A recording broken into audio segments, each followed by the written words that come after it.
Welcome to the latest episode of Tea with Toya. Last week we discussed Walk Away Joe, Kalani and Dead to Me. This week we'll be discussing The Great, Body Cam, Charli XCX new album. But first, here's the quick tea. Tom Moore is to be knighted, everyone. Our favourite elderly man who has done 100 laps of his garden before his 100th birthday, has raised 33 million for the NHS and has become a bit of a national hero here in the UK. Are you excited for it, or do you think it's just weird that someone's getting knighted for just walking around their garden? Unfortunately, Shad Gaspard, formerly of the WWE, has washed up on the beach.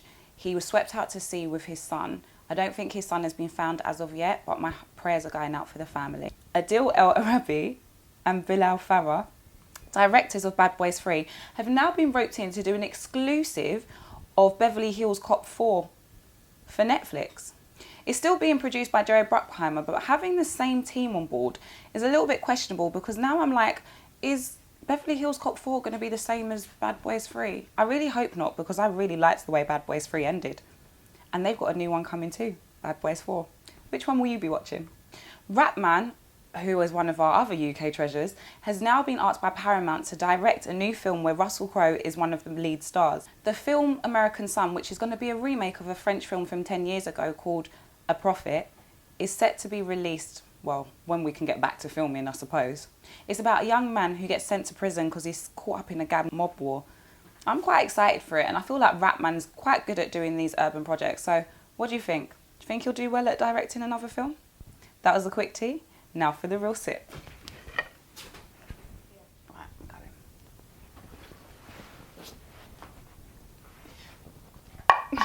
him. Toast to my new wife, the Empress of Russia.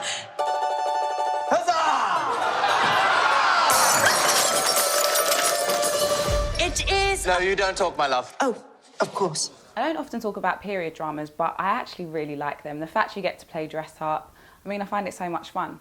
One period drama that I'd like to talk about today is The Great. Set in the 1800s, the story is about Catherine the Great, one of the best or one of the most controversial rulers in all of Russia. The story revolves around the fact that Catherine wants to overthrow her husband, Emperor Peter. Catherine is played by Elle Fanning and the royal emperor is played by Nicholas Hoult, the Beast from X-Men, if you don't know who I'm talking about.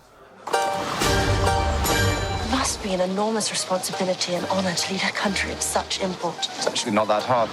I'm happy to hear anyone's problems with me. Don't worry about the bodies. She starts off as this doe-eyed, really dreamy girl that believes in love and romantic sex and all of this stuff. And then it goes left quite quickly. Basically, it's a satire and it's not 100% true, but it is based on true events. Now, she has this dream world that she lives in, that she's going to get married and it's going to be beautiful and he's going to be the best husband ever. She soon comes to realise that he's actually not that nice a guy. He likes to kill people. He's not good for Russia. He's starting wars for no reason. So the whole programme is set about her trying to overthrow him on the throne.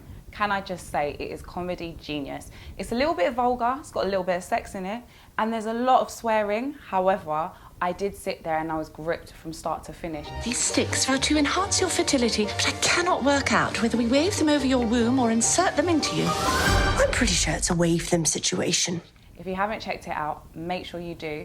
The whole 10 episodes are out at the moment. And Catherine the Great must be important because right now she's got 2 programmes that have been made about her recently for TV series.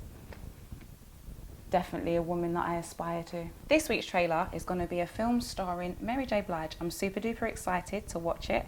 It's about some cops from what I've seen of the picture, but let's get into it. What's going on right now?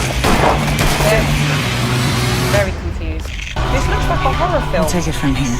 I'm not actually sure what's going on with the camera's hunting him, or if this is a ghost, because it's got like locusts and stuff. Okay, I'm a little bit confused. I don't actually know what the film's about from the trailer. I know trailers sometimes like to leave it elusive and stuff like that, but at the beginning it looks like someone's had their body cam wiped or something glitches on the screen, and then the next thing you know, you have some other cops that are trying to stop a robbery, and then someone pops up behind them, which kind of looks like a ghost or some sort of revenge person. Not really sure. I'm going to give it a watch and see what I think. You can let me know what you think too. And finally, we're going to talk about Charli XCX's new album. Okay, video shoot. Are you excited to shoot? Very, very excited.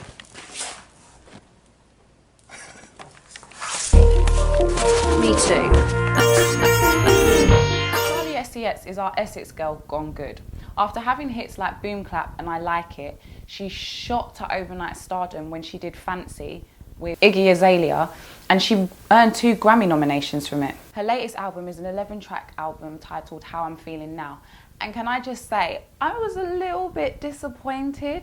I was really looking forward to hearing the album. You know, she's got an electro-pop vibe with like auto-tune and synthesizers.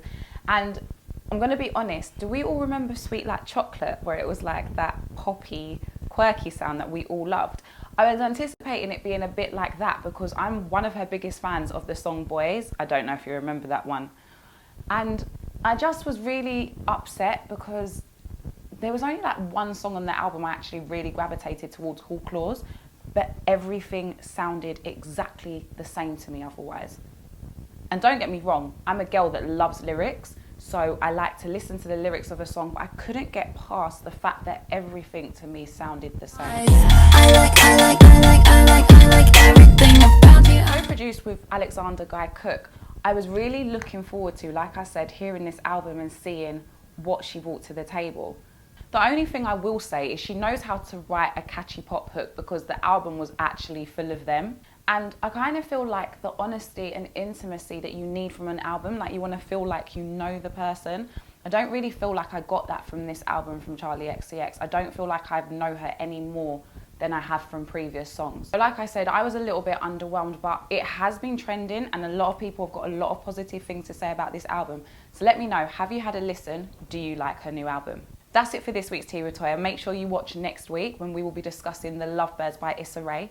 Tonight or tomorrow night we'll be doing our Instagram live where we'll be discussing all the topics that we talked about on the show today. And remember people, when it comes to the tea, we #sip, don't spill.